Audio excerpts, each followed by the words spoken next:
Cespedes rips one fair down the third base line. Reddick will score easily. Cespedes is going to have a long single.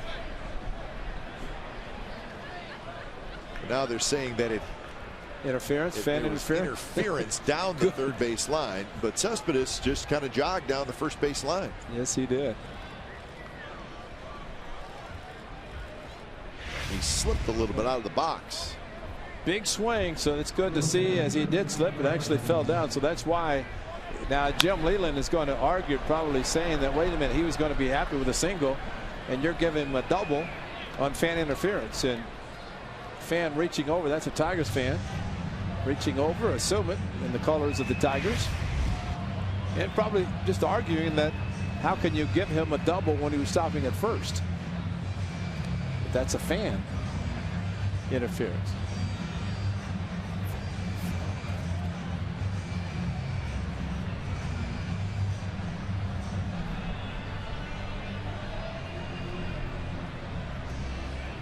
Jerry Meals is the home plate umpire that he's talking to, and now chat with, that's Paul Emmel, the third base umpire.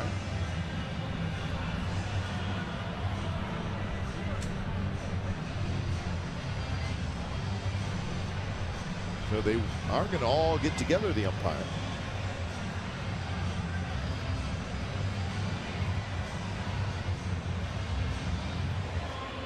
Gary Darling's right in the middle of it, and he's the one that wouldn't make the call at second earlier. So let's see what he says.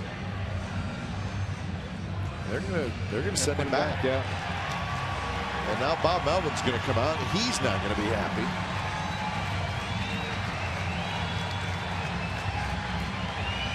So it's going to go as a single.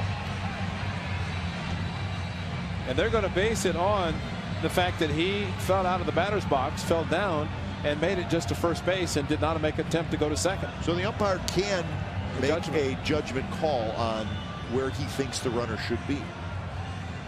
You do not see them do that very often, but they can make that judgment.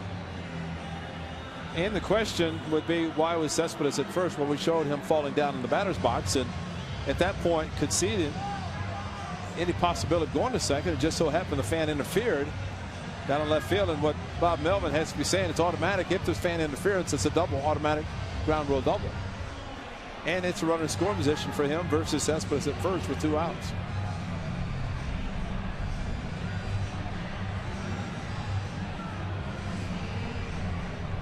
But Gary Darling is the crew chief. Yeah.